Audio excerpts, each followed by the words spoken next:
Primeira Guerra Mundial dá o golpe de misericórdia nos negócios de Percival Fargo. O empreendedor americano que tentou ligar as Américas com uma gigantesca malha ferroviária vê seus sonhos desmoronar. Ele decide deixar o Brasil. Guilherme Guin está satisfeito com a derrocada do rival e a falência da Brasil Railway.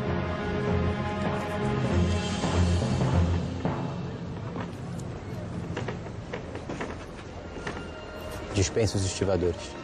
3 cargueiros cancelaram a chegada. E feche o armazém principal. Mas a guerra também afeta os negócios de Guilherme Guin. A crise do comércio internacional impacta diretamente o Porto de Santos. Mas o conflito causa um efeito diferente nos Matarazos. Com a queda nas importações, a produção das fábricas cresce imensamente. Ermelino controla tudo de perto enquanto o pai descansa na Itália. Já Martinelli decide combater a dificuldade de importação da maneira mais ousada possível, importando ainda mais. Você entende que há uma guerra? É muito arriscado, é uma loucura. Por isso que temos que aproveitar a guerra, não fugir dela. Vamos ser os únicos. Vamos fazer fortuna.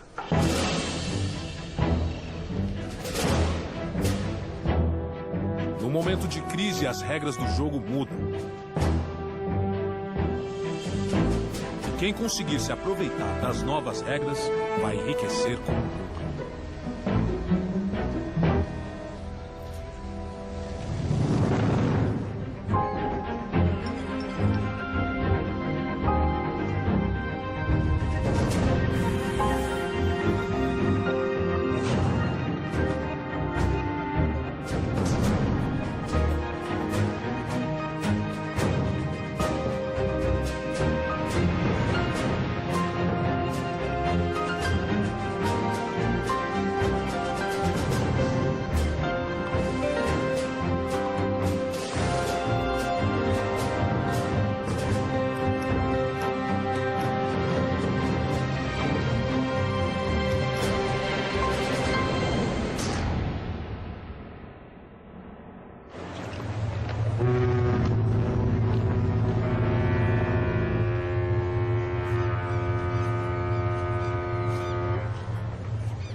Martinelli, eu não encontrei as apólices do seguro. Que seguro, Almeida?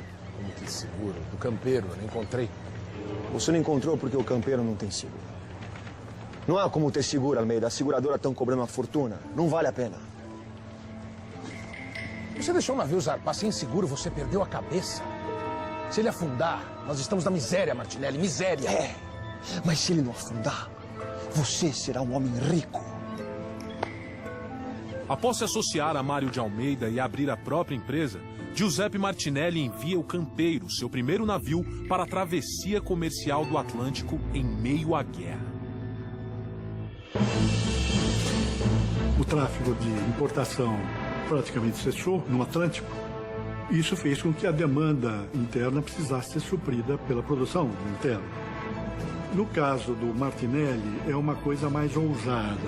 Ele estabeleceu uma empresa e arriscava fazer um comércio Europa-Brasil mesmo nas condições perigosas.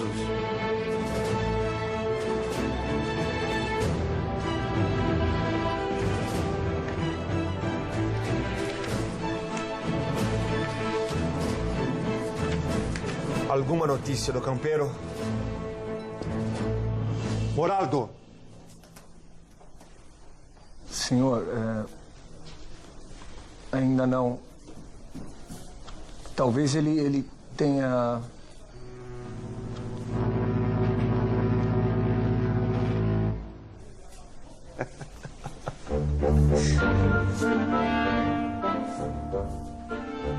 A aposta de Martinelli se paga.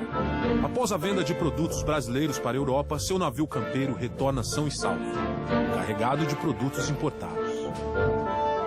Martinelli e seu sócio fazem fortuna com a operação. A crise ela gera uma restrição a algumas questões, mas também ela te dá uma oportunidade para rever processos, para repensar formas, para encontrar soluções que talvez sem aquela pressão daquele momento a gente demoraria ou talvez nem fosse capaz de enxergar. Martinelli investe ainda mais nos seus negócios. Tirando proveito do medo das outras empresas, ele amplia suas rotas de comércio no Atlântico em meio à guerra. Além disso, ele detém a representação da empresa estatal italiana de navegação, a NGI. Isso lhe deu uma condição de quase exclusividade no comércio marítimo no período e realmente ele conseguiu crescer muito com isso. Em apenas um ano de operações transatlânticas, a Martinelli S.A. acumula uma frota de 11 embarcações. Seu crescimento na navegação chama a atenção de outros empresários italianos, como Ermelino Matarazzo. E alguns deles começam a questionar seus parceiros comerciais durante a guerra. Tá vendo? Eu não te falei que esse Martinelli era um vagabundo. Tradimento, signor Martinelli. Sal para alemães. Alemães. Eles que na nossa terra matam nossos irmãos de fome.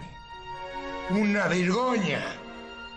Senhor Carbone, são mentiras sem qualquer prova. Essas calúnias foram inventadas para provocar esse tipo de reação. Non ibabiari, Martinelli. Non ibabiari. É verdade, senhores. Não há nenhuma prova concreta. E o senhor Martinelli já se explicou. Realmente, senhor Matarazzo, não há prova. Mas não te fumo senza rosto. O senhor, por acaso, não é sócio de Mário de Almeida? Todos sabemos que Almeida é representante da empresa austríaca Kozulich. E a Áustria é aliada da Alemanha. O senhor tem conhecimento disso, não, senhor Martinelli? Va bene, mas isso não quer dizer nada. O que eu digo, não é possível. Ele ri da nossa cara. Por falta de provas, Martinelli foi inocentado das acusações de fazer negócios com a Alemanha. Mas sua imagem com a comunidade italiana fica desgastada.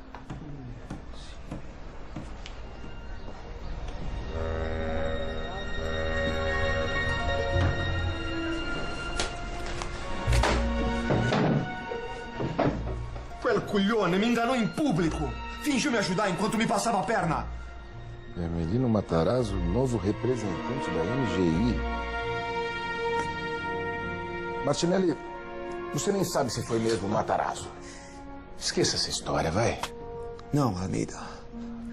Eu não vou esquecer. Sem a representação da NGI, Martinelli é forçado a investir ainda mais do próprio capital na sua empresa de navegação. Ele compra mais embarcações sucateadas e as reforma para a perigosa travessia do Atlântico. Agora é a hora de acelerar. Você enxerga a hora de acelerar, nem sempre você está preparada para acelerar. Aí você tem que ter um fator que é primordial, que todo empreendedor tem, que chama coragem. Em 1917, o Império Alemão retoma a guerra submarina irrestrita no Atlântico.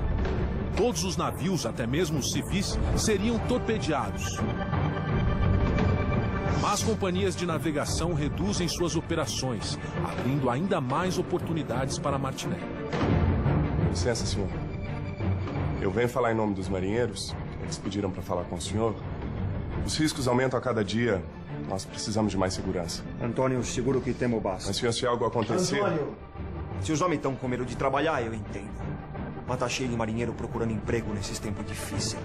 Aceite minhas condições ou não, pra mim, dá na mesma.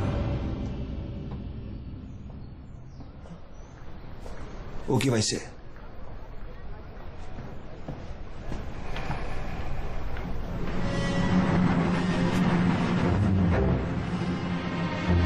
Martinelli mantém as viagens sob as mesmas condições e com a mesma frequência. Mas pela primeira vez, a guerra atinge o Brasil diretamente. O vapor Tijuca, de uma outra companhia de navegação brasileira, é torpedeado próximo à costa francesa.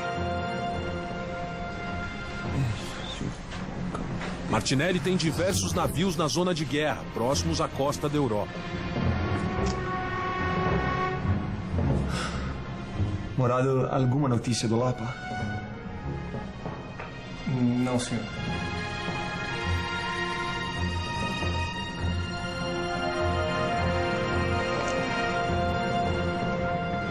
Já são 3 dias sem contato.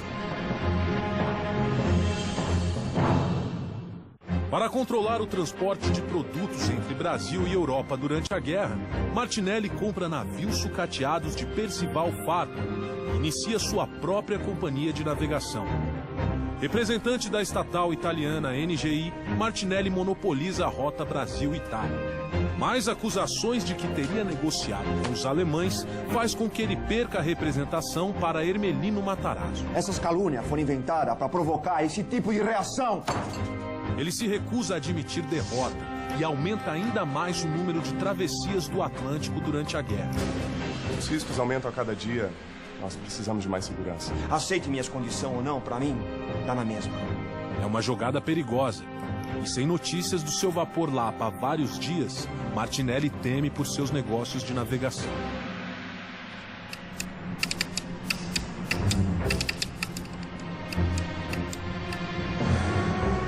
Martinelli, notícias do Lapa.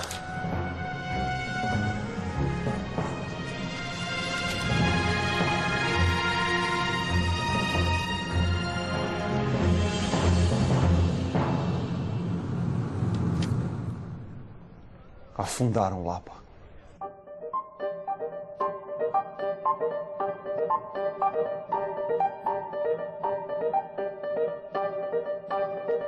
É o risco do negócio, Almeida. Toda a tripulação foi salva. Não entendo por que você quer parar agora. Nós perdemos um navio.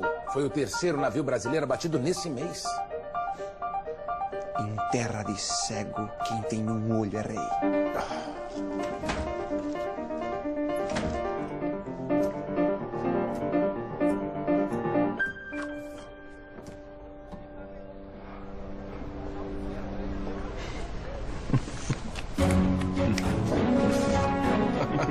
Por ser a única empresa disposta a se arriscar no Atlântico, Martinelli consegue, junto ao governo brasileiro, benefícios geralmente reservados a empresas estatais. Nesse mesmo ano, Martinelli transporta mais de 4.000 toneladas de café e cereais para a Itália e traz mais de 27.000 toneladas de produtos diversos da Itália para o Brasil. Cada travessia lhe rende fortunas. Num momento de guerra, onde o comércio internacional tem uma queda, a própria moeda nacional acabou sendo desvalorizada, criou-se um cenário em que essas importações tornaram-se mais difíceis. Só que isso é um espaço para oportunidades também. É um espaço novo para aqueles empresários que estão com suas indústrias crescendo e que têm recursos para novos investimentos, aproveitar e expandir para o mercado interno. As fábricas da família Matarazzo funcionam a todo vapor 24 horas por dia. Toda a capacidade de produção das indústrias é utilizada durante a guerra. Depois de 2 décadas de investimentos em infraestrutura industrial, o Império Matarazzo agora é insuperável.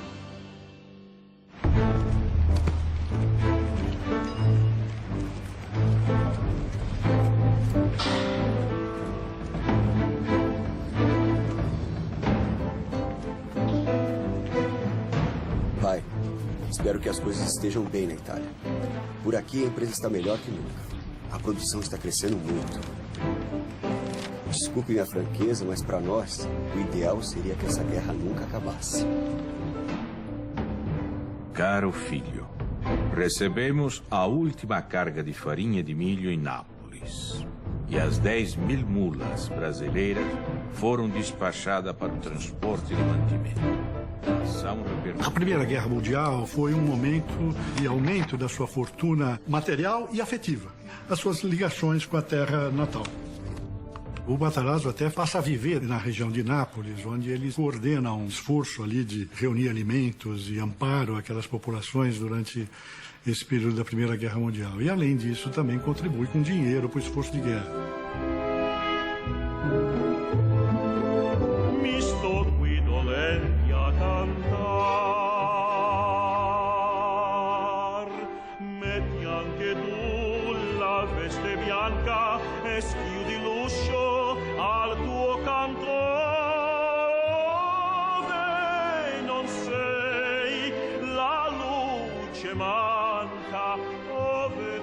No Brasil, Ermelino inaugura uma ala do Hospital Umberto Primo e recebe o tenor italiano Caruso para a cerimônia de inauguração. Adesso siete l'onorevole Conte Francesco Matarazzo della Casa di Napoli e São Paulo, Brasília. E na Itália, por sua ajuda humanitária durante a guerra, Matarazzo recebe o título de conde.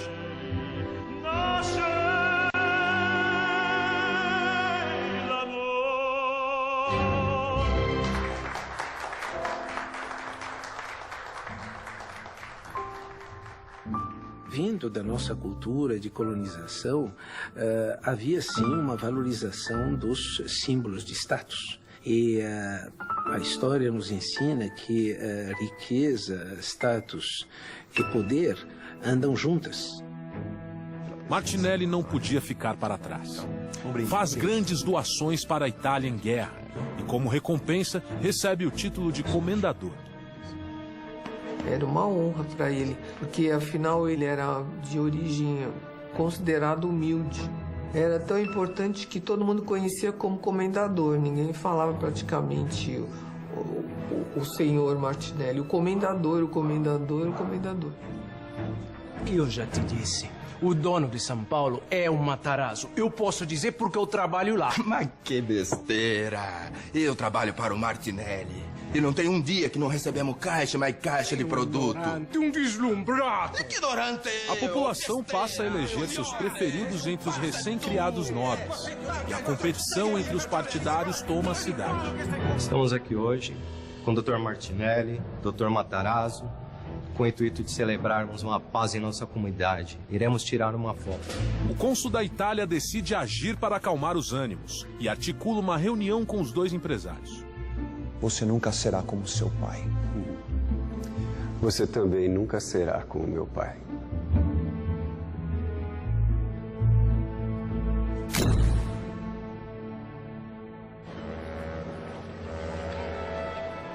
A família Matarazzo lidera um crescimento de quase 200% da produção industrial brasileira.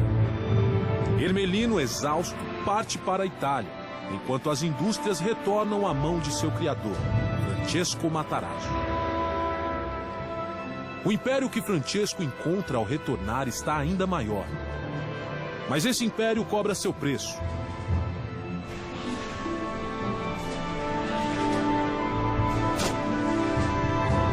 O crescimento da indústria brasileira durante a guerra depende da mão de obra abundante, barata e não regulamentada.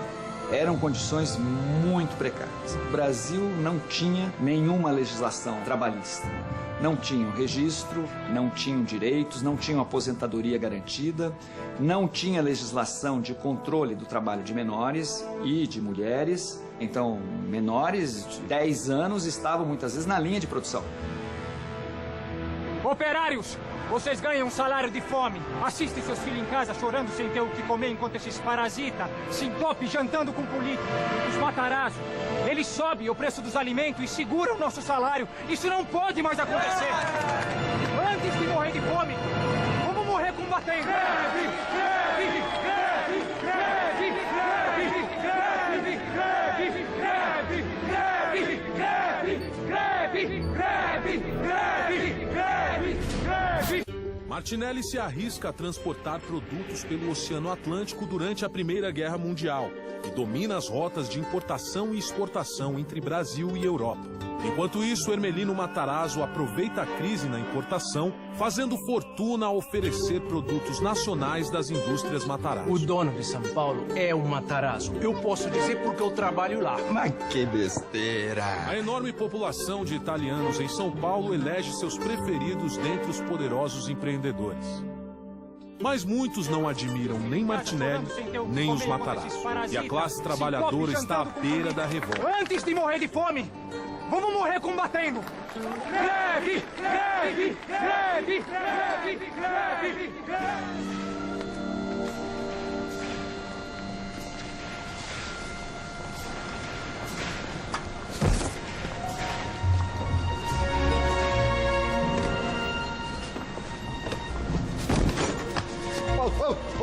Para! Para! Para! Socorro! Socorro!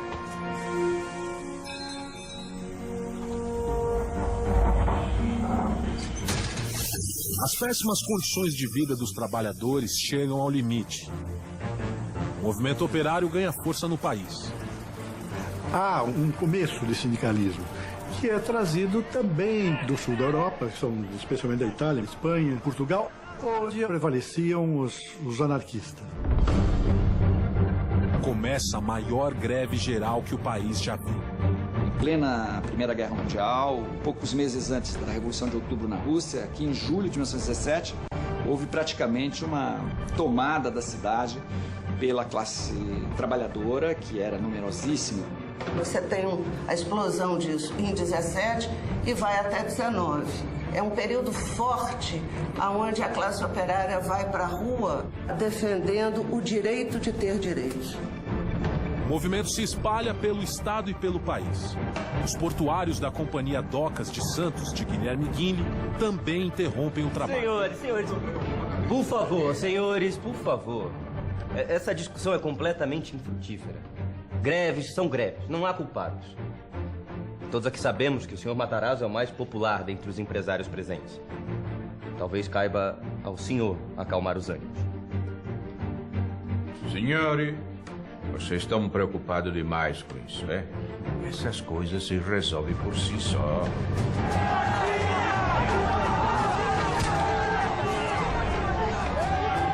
Eu já enfrentei muitas greves antes na minha vida. Eu sei como dialogar com os operários.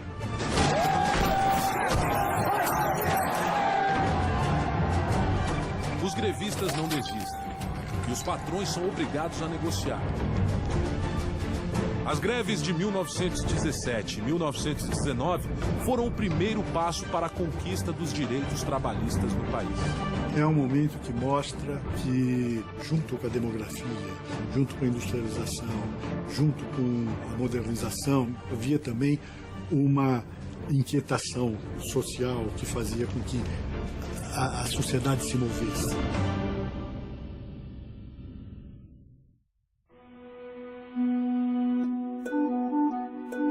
A Primeira Guerra Mundial, em 1918, chega ao fim com um saldo de milhões de mortos. Nos 4 anos de guerra, a Martinelli S.A. acumulou uma frota de 22 navios e se tornou a maior companhia de importação e exportação do país. Mas com o fim da guerra, a travessia do Atlântico não é mais um desafio. Diversas empresas de navegação retomam suas atividades e Martinelli não tem mais a exclusividade das rotas. Os prejuízos causados pelas greves e o aumento da concorrência encurralam Martinelli. Inovação não é você fazer mais bem feito que você tem fazendo, é você fazer diferente. É quando você muda o seu paradigma. Tem uma expressão aqui que a gente fala pensar fora da caixa. Martinelli decide não se precipitar. Pensando sobre o próximo passo nos negócios, ele viaja para Lucca, sua terra natal na Itália. Foi uma oportunidade de estreitar os laços com a terra-mãe. Era uma questão de se exibir também, né? Exibir o seu sucesso.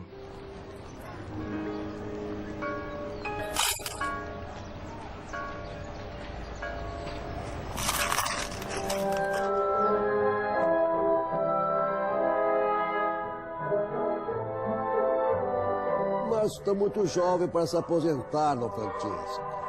Não, Lídia, não. Eu já estou cansado, para mim chega, sabe? Isso é coisa para quem é jovem, que nem o meu filho. Sabe, Lídia, que trabalhar tanto para juntar um patrimônio como eu, dá trabalho, cansa. Mas, graças a Deus, eu agora já estou tranquilo. O Ermelino, ele é corajoso, inteligente, tem cabeça boa para as coisas. E tenho certeza que o Ermelino vai ser um grande sucessor. Eu sou seguro disso.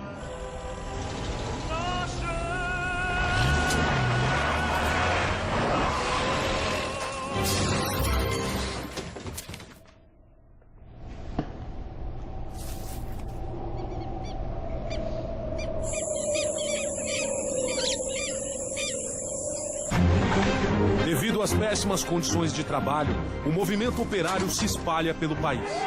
Apesar da tentativa de controlar a situação, os patrões não têm escolha e são obrigados a negociar com os trabalhadores. Prejuízos com as greves e o aumento da concorrência ao final da Primeira Guerra afetam diretamente os negócios de Martinelli, que parte para a Itália em busca de novas ideias. Francesco Matarazzo conduz a empresa durante as greves enquanto o filho Ermelino tira férias na Itália. Eu já tô cansado, pra mim chega, sabe? Isso é coisa pra quem é jovem, que nem o meu filho. Finalmente, Francesco pretende se aposentar, mas seus planos sofrem um doloroso golpe.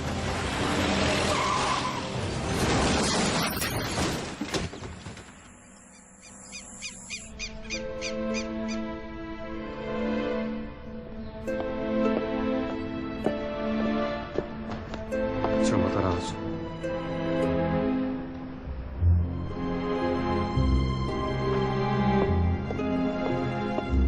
Além da tragédia pessoal, a morte de Ermelino é uma tragédia para as indústrias Matarazzo. Francesco perde seu sucessor.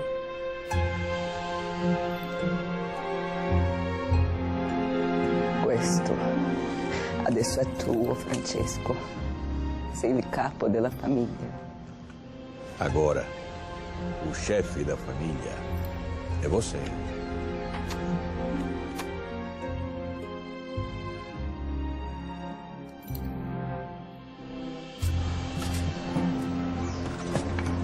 Na Itália, Martinelli acompanha o esforço de seus conterrâneos na reconstrução do país após a Primeira Guerra. Ele passa pela Torre Gwynedd, o marco arquitetônico da cidade desde o século XIV. A cidade se notabilizou pelas torres antigas da Idade Média, que eram para defesa militar, e com o tempo as torres começaram a significar o poder. Ele era muito pobre e ele cresceu vendo esses palácios que eram os ricos da região.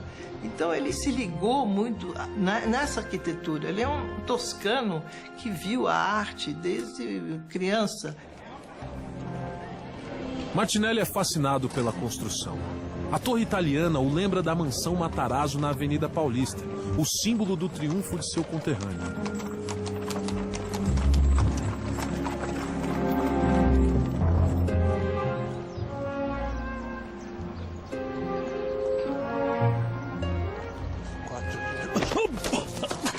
Mille scuse, signore. Martinelli decide voltar para o Brasil. É chegado o momento de construir seu legado. Legado é uma palavra para mim extremamente forte, né? A gente sempre se acha infinito. E eu acho que a gente tem que ter a noção da nossa finitude para a gente pensar em legado. Saiba, Sr. Matarazzo, que a Casa Rothschild tem muito respeito pela sua trajetória. Mas, com a tragédia recente em sua família, acreditamos que seja o momento do senhor repensar o futuro das indústrias Matarazzo. A Casa Rothschild tem interesse em comprar as indústrias reunidas Fábricas Matarazzo. Eu fico muito honrado com essa sua proposta, Sr. Wallace. Mas eu penso que o senhor trate isso diretamente com meu filho. O Chiquinho poderá lhe responder. É ele que vai tomar essa decisão por mim. Mas os... Meus caros, com licença. Eu tenho uma outra reunião para participar. Permisso. Sem Ermelino, Matarazzo decide testar Chiquinho para ser seu novo sucessor.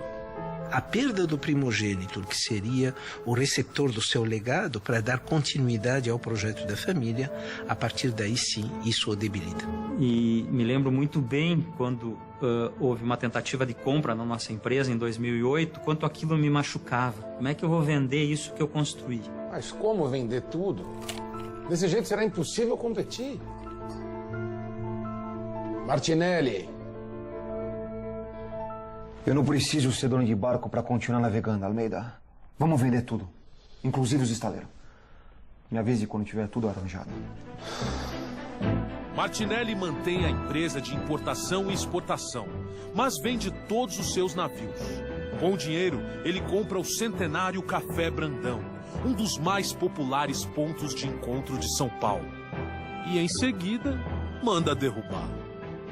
Inspirado na história e na arquitetura de Lucca, Martinelli alia um ousado plano de negócios ao seu desejo de construir um legado. Ele inicia a obra de um imenso projeto imobiliário no centro da cidade, o Edifício Martinelli. Uma torre em estilo Belas Artes, com 14 andares e mais de 300 salas e apartamentos. Ele juntou o ideal americano, do mundo novo, na escala, e a megalomania e o desejo de uma coisa assim marcante, né, ao estilo toscano. Como não existe indústria siderúrgica no Brasil, o aço tem que ser todo importado. Para diminuir a utilização desse material, o edifício é construído com concreto armado. É a maior obra desse tipo do mundo. E era um ideal também de luxo, era um sonho dele, né?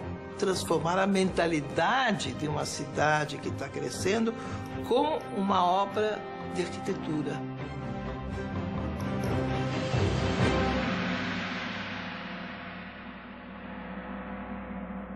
Devo dizer que eu nunca esperei vê-lo novamente aqui no Brasil, Sr. Farquhar.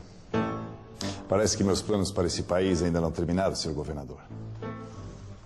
Um grupo inglês, detentor de grandes jazidas de ferro em Minas Gerais, contrata Farquhar para implantar uma empresa de mineração, a Itabira Iron Company. Farquhar volta ao Brasil para cuidar pessoalmente do empreendimento. Espero que possamos entrar em um acordo o mais rápido possível. Infelizmente, Sr. Farquhar, isso não vai ser tão simples. Os belgas também fizeram uma proposta. E o plano deles parece ser bem mais interessante para o governo de Minas Gerais e para o Brasil. Impossível. Além de minerar, eles vão construir uma siderurgia, enquanto que o senhor pretende exportar todo o nosso minério de ferro. Não há o que discutir. Enquanto Farquhar, Martinelli e Matarazzo repensam seus objetivos, Guilherme Guinle se aproveita do crescimento da economia brasileira. Sr. Guinle. Sr. Guinle. Sr. Guinle. Os armazéns estão lotados, todos. E há 2 dias que o Lavelotte aguarda para atracar. A economia do país depende da exportação de café. E o Porto de Santos é a principal porta de saída do produto. O fluxo de navios no porto é tamanho que Guinle decide que é o momento de realizar uma ambiciosa reforma, reestruturando as docas, ampliando o número de armazéns e estendendo o cais. A década de 20 é uma década muito favorável para o desenvolvimento industrial brasileiro.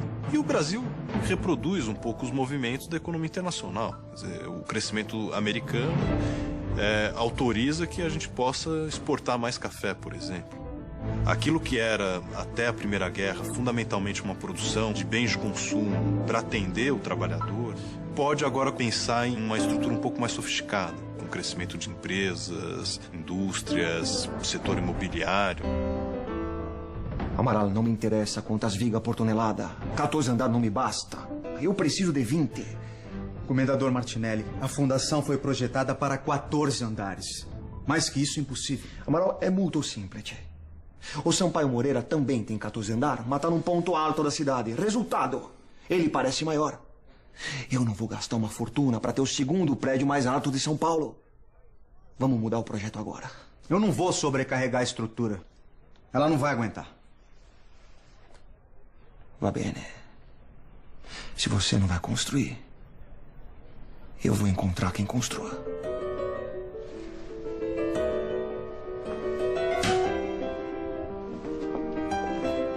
O comendador quebra o contrato com a firma de engenharia e traz seu sobrinho Ítalo Martinelli para redesenhar o projeto.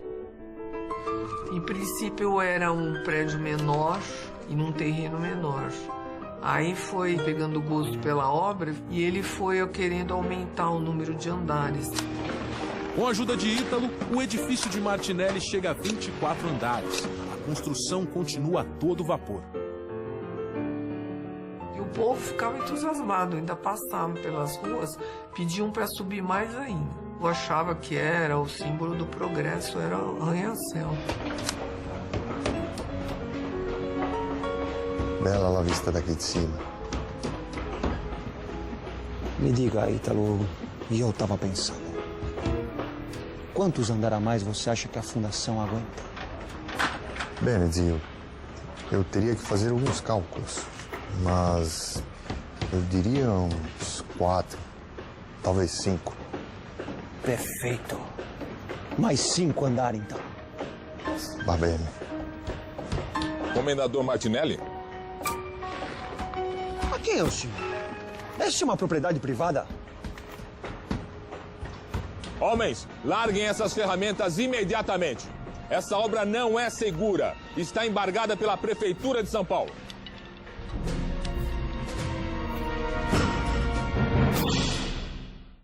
Em meio a uma economia acelerada, Matarazzo perde seu filho Ermelino num acidente de carro.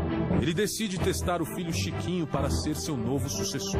Martinelli reduz drasticamente seus negócios de importação e exportação. Eu não preciso ser dono de barco para continuar navegando, Almeida. Vamos vender tudo. E investe pesado na construção de um arranha-céu na cidade de São Paulo, o edifício Martinelli. Mas justo quando seu monumento está alcançando alturas sem precedentes...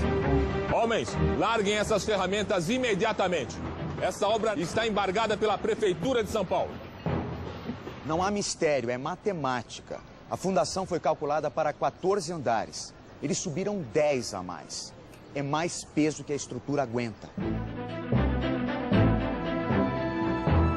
A declaração dada pelo primeiro engenheiro do prédio causa polêmica. A imprensa publica uma série de artigos sobre o risco de o prédio desabar. O medo do desastre é tamanho que pedestres começam a evitar a calçada do Martinelli. Para rebater as críticas, Martinelli se muda ele mesmo para um dos andares já construídos mais altos do prédio.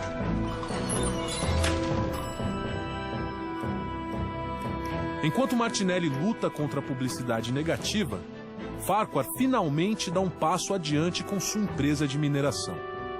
A siderúrgica belga que atrapalhava seus planos vai à falência.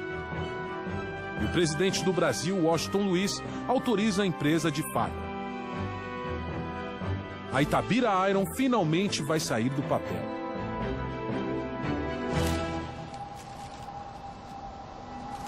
Em São Paulo, a obra do edifício continua parada. A cada dia de obra parada, os prejuízos do comendador se acumulam. Era uma polêmica da cidade. Ele estava muito magoado com isso. Ele tentou apoios financeiros e não conseguiu. Quer dizer, ninguém quis participar dessa aventura. Tenho certeza, Chateau. Meu sobrinho que fez os cálculos. O Martinelli é o prédio mais sólido de São Paulo. Você precisa dizer isso ao povo, comendador. Quem decide se a obra para ou não é o povo. É por isso que te chamei aqui. Chateaubriand, conhecido como Chateau, é um magnata brasileiro dos meios de comunicação e pode virar o jogo para Martinelli. Martinelli cria um teste estrutural noticiado pelos jornais de Chateau. Ele prepara uma coluna idêntica às do edifício. E a cada 24 horas colocam uma tonelada de ferro sobre ela, recriando as condições da obra.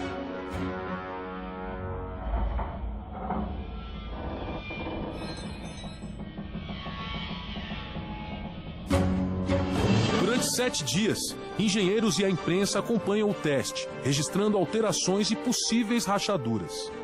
O edifício Martinelli é o assunto do momento. Não pude aceitar a proposta, papai. Não nos restaria nada, a não ser o capital de venda da empresa. Tentei negociar, mas eles são bastante redutíveis. Ingleses.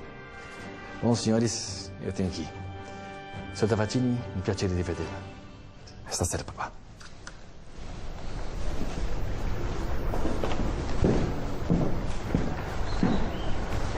Tavatini é ele. O Chiquinho está preparado. Ele vai ser o meu sucessor. Providencia tudo o que for necessário. Dom Francesco, será que o Chiquinho não é jovem demais para tamanha responsabilidade? Eu fico pensando na reação dos mais velhos. O modelo sucessório da época era de substituir o comandante por um novo comandante dentre os herdeiros. O Conde Chiquinho era muito próximo do pai e era amado como os demais filhos, mas era o que estava mais próximo dentro da atividade industrial.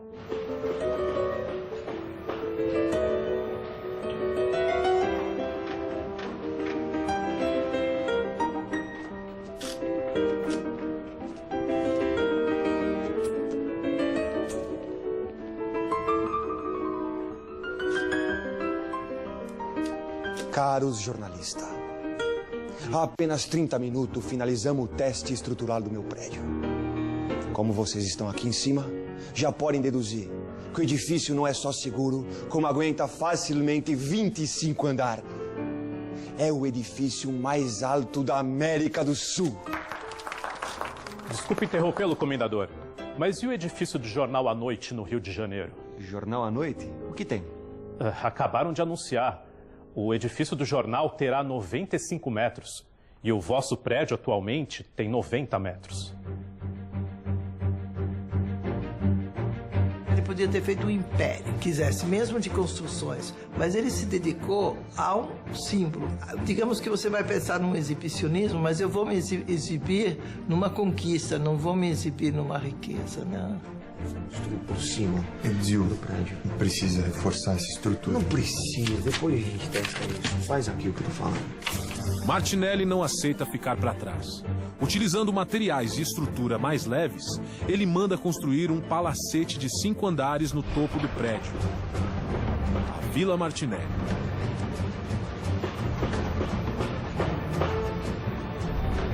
Com a vila, seu prédio atinge 30 andares e 105 metros de altura.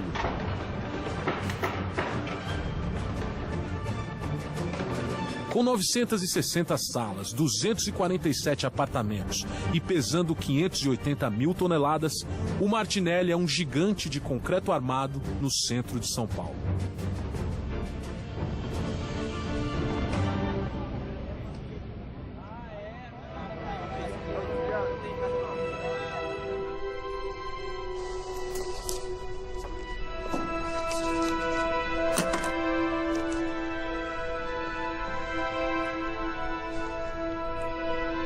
Eu não posso assinar isso, papá. Você vai assinar. Eu tomei essa decisão pensando no bem-estar de toda a família. Eu entendo a sua angústia, papá. Mas eu não concordo com a sua escolha para a presidência. Não sei como isso possa ser para o interesse da família. Assim como Andréa, outros filhos de Matarazzo têm dúvidas sobre a escolha de Chiquinho. A família entra em conflito.